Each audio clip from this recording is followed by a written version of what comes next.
क्या मांग है आपकी? आप अनशन पर बैठे हुए हो, क्या मांगे आप? मैम पहली, जैसे अभी 3 दिन हो चुके हैं हम यहाँ पे बैठे हुए हैं, तो पहली मांग, हमारा पहला जो डिमांड है कि जो ऑफिशियल काउंट ये बता रहे हैं कि 3 बंदों की ऐसे डेथ हो गई है, बट जो हमारे अभी स्टिल मिसिंग है, जो इस लाइब्रेरी में पढ़ाई कर रहे थे, उनसे कोई कांटेक्ट नहीं हो पा रहा, वो कहाँ पे है हमें जानना है। अगर रेस्क्यू किया गया है तो किस हॉस्पिटल में है अभी, हमें उनसे मिलने दी जाए, तो हमें बता दिया जाए ना कितने बंदे अभी मिसिंग हैं या रेस्क्यू किया गया या इंजर्ड है। मतलब अभी और तो वैसे छात्र हैं, मैं देख सकती हूँ पोस्टर लगाया था आपने, जो नहीं आपको मालूम है कि वो कहाँ है अभी हॉस्पिटल में, उनको बताया जा रहा है कि एडमिट किया गया है, डिटेल्स नहीं है। हॉस्पिटल में है, डिटेल्स नहीं है। दूसरी डिमांड, जिन बंदों की, हमारे दोस्त लोगों की मृत्यु हो गई है, मैं ये बताना चाहता हूँ कि उनके घर वालों को एटलीस्ट एक फैमिली मेम्बर को गवर्नमेंट का ये जॉब मिलना चाहिए अपने स्टेट में। ये इन फ्यूचर उनका अर्निंग हैंड हो सकता है। ठीक है मैम, ये वही जॉब के लिए आए थे ना, इन फ्यूचर यही अर्निंग हैंड है उनका। अपनी स्टेट गवर्नमेंट्स में इनको एक, हर किसी फैमिली मेम्बर को एक एक जॉब प्रोवाइड की जाए, प्लस कंपनसेशन दिया जाए 1 CR का। इनकी ये होगी हमारी 2 डिमांड्स। उसके बाद हम आते हैं एमसीडी पे गए, जो इसमें मेन चीज़ एमसीडी का है। हम ये जानना चाहते हैं कि ये जो इलीगली इसमें बेसमेंट में लाइब्रेरी चल रही थी, कौन परमिशन दे रहा था इनको ये रन करने के लिए, इसमें कौन इनको मतलब सपोर्ट कर रहा था। आप अगर ओल्ड राजेंद्र नगर में देखेंगे ना मैम, यहाँ बेसमेंट में लाइब्रेरीज, क्लासेस, हर कुछ चलता है यहाँ पे। उसको मतलब कौन लीगल, कौन उनको अप्रूव कौन कर रहा है यहाँ पे, हमें वो जानना है। डेट मीन्स एमसीडी जो है वो उन्हें अप्रूव कर रहा है। इनका एक नेक्सस है यहाँ पे मैम, लैंडलॉर्ड्स हो गए, प्लस यहाँ पे जो शॉपकीपर्स हो गए, ब्रोकर्स हो गए। एट द एंड हमें वो स्टूडेंट्स से सारा कुछ उसके पॉकेट से चला जाता है। तो ये आप ये कुछ नहीं करेंगे। आई नो, जब जहाँ पे नेक्सस हो, सिस्टम में ही नेक्सस हो, वहाँ पे आप कैसे जस्टिस देख सकते हैं ये। क्योंकि आपने इलीगल कंस्ट्रक्शन की बात की और ये जो पूरा मुद्दा है वो इलीगल कंस्ट्रक्शन के कारण ही हुआ है, तो आप बता पाओगे मुझे कि इस एरिया में कितने ऐसे कोचिंग सेंटर्स, पीजीज हैं जो इलीगली अपने बेसमेंट में घर रख रहे हैं, पढ़ा रहे हैं, लाइब्रेरी रख रहे हैं? जो मेन रोड से बगल वाले जो रोड जो भी बिल्डिंग्स हैं उनमें बेसमेंट में और टॉप फ्लोर पे इलीगल उन्होंने रूम्स बनाए जिसकी एमसीडी और दिल्ली सरकार परमिशन नहीं देती है। और वो रूम वो 5-5 हज़ार 15-15 हज़ार पर पर्सन रेंट पे देते हैं, जो सबसे बड़ा इलीगल है। और वो जो रूम्स होते हैं पत्रे के रूम्स होता है, they are not like a fix construction. जो अभी कभी बारिश होती है या बर्फबारी हो जाती है या फिर हेल स्टॉर्म हो जाता है तो उनमें छेद हो जाते हैं। ये इलीगल कंस्ट्रक्शन का अगर आपको देखना है तो अगर किसी दिन हेवी बारिश हुई तो आप इस गलियों में जाइए, देखिए क्या हाल होता है बच्चों का, पानी टपकता है यार।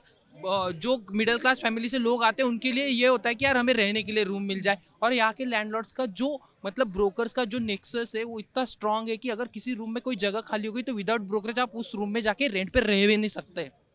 आपको हर बंद मतलब ब्रोकर को कम से कम 15 से 20 हज़ार रुपये ब्रोकरेज देना पड़ता है एक रूम के लिए। ये बंदा 10-11 महीने के लिए रहने के लिए आता है, उसमें 20 हज़ार रुपये ब्रोकरेज दे रहा है। यहाँ की जो शायद एमसीडी की जो है लीडर है, उनके हस्बैंड है यहाँ पे वो ब्रोकर है, चावला। ये सबसे बड़ा इशू है कि यहाँ पे ब्रोकर्स का नेक्सस है। और जो एमसीडी की जो अभी जो चीफ है, उन्होंने अभी तक यहाँ पे आके कोई ऑफिशियल अपोलॉजी नहीं ली है।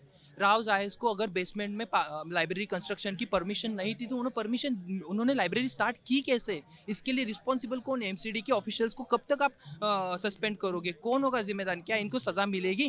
क्या जिन लोगों की डेथ हुई है क्या इनके लिए आप कुछ जस्टिस दे पाओगे? हमारा तो बेसिक पहला सवाल तो यही है। मेरा एक और सवाल है यहाँ पर कि उस दिन जब वहाँ पर बेसमेंट में पानी भरा तो क्या उन 3 बच्चों को, जो अभी तक हमें 3 का आंकड़ा मिला है, क्या उनको बचाया जा सकता था? मैम पॉसिबल ही नहीं था मैम। अगर इतनी स्पीड से पानी अगर आ रहा है विद इन 1 और 2 मिनट्स, अगर पूरी लाइब्रेरी फुल ऑफ वाटर हो जाती, कैसे बचा पाएंगे आप? डाइवर्स लगेंगे। ऐसा पहले भी हुआ है क्या कि कभी किसी बेसमेंट इलाके में पानी भर गया हो? लाइब्रेरी में पिछले महीने में पानी भरा था। इसी लाइब्रेरी में इंसिडेंस हुआ है कि पहले पानी भरा है। यहाँ पे ये चीजें आप कुछ कहना चाह रहे हैं? I am saying it's a regular phenomenon के बेसमेंट्स में हाउसिंग फैसिलिटीज़ भी है, बेसमेंट में कोचिंग सेंटर्स की क्लासेस भी होती है और बेसमेंट्स में लाइब्रेरीज भी सेटअप है। Basement culture is a common norm in old Rajendra Nagar. It is not something that is new and that is happening. इनको जो बेसमेंट में जो इनको एनओसी मिली हुई थी वो किसके स्टोरेज के लिए थी, गोडाउन के लिए थी, और उसमें लाइब्रेरी ऑपरेट कर रहे थे। तो किस अधिकारी की जिम्मेदारी थी उसको चेक करना, इंस्पेक्शन करना, और जो जिसकी भी रिस्पॉन्सिबिलिटी थी वो सस्पेंड क्यों नहीं हुआ? और अभी तक जैसे आप देख रहे हैं हम लोग डिमांड क्या कर रहे हैं, जेन्युइन डिमांड है। कोई भी स्टूडेंट आता है घर से पढ़ने के लिए तो अपने घर की कैपिटल होता है, जिम्मेदारी होती है उसके ऊपर घर को चलाने की। अब वो स्टूडेंट वो घर का वो रहा नहीं उनका बच्चा, तो कम से कम 1 करोड़ सरकार की तरफ से, 4 करोड़ इनके तरफ से। एक बात तो मतलब बहुत ज्यादा साफ है, क्योंकि आप लोग यूपीएससी एस्पिरेंट्स हो तो आप सिस्टम को बहुत अच्छी तरीके से समझते हो, आप जानते हो कि कहाँ लूप होल्स है और कहाँ लूप होल्स नहीं है, कहाँ पे चीजें फिक्स हो सकती हैं। अब एमसीडी करप्शन का ये है कि हर एक लाइब्रेरी वाले से हर महीने फिक्स पैसा एमसीडी को जा रहा है। लाइब्रेरी, अगर मैं कुछ लाइब्रेरियंस को जानता हूँ जो बोलते हैं कि हमें अंडरग्राउंड लाइब्रेरी चलाने के लिए एमसीडी को पैसा देना पड़ता है। आपने कभी क्या पहले कंप्लेन की थी कि अंडरग्राउंड यहाँ पर काम चल रहा है? अभी भी 6 जून की कंप्लेंट हमारे साथी ने की थी, इन्हीं की लाइब्रेरी की थी, और उसमें मेंशन किया हुआ है कि बहुत बड़ी दुर्घटना हो सकती है, और नहीं हुआ। फिर जुलाई में उसका फॉलो अप लिया, अधिकारी ने जवाब नहीं दिया। वो जो उसके लिए रिस्पॉन्सिबल अधिकारी था वो सस्पेंड क्यों नहीं हुआ अब तक? और मैम यही तो मेन क्वेश्चन है ना। और ये क्या है, कल टर्मिनेट किया कुछ जेई वगैरह को, पीडब्ल्यूडी के अधिकारी को। और वही मैं कल बात कर रहा था उनसे, भैया क्या उनकी वो तो रोड बनाने का काम करते हैं, जो मेन अधिकारी हैं, जो एमसीडी के कमिश्नर, उनको क्यों नहीं सस्पेंड करते?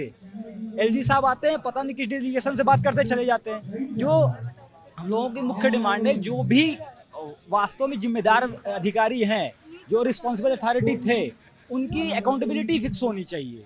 और एलजी साहब के अंदर ये पूरा उनके अंदर पावर है, वो सक्षम है, वो तुरंत वो कंपेंसेशन अनाउंस कर सकते हैं। कम से कम 1 करोड़ का कंपेंसेशन उनको तुरंत अनाउंस करना चाहिए, और अगर ऐसा नहीं करते हैं तो हम लोग हंगर स्ट्राइक पर हैं, आगे भी रहेंगे।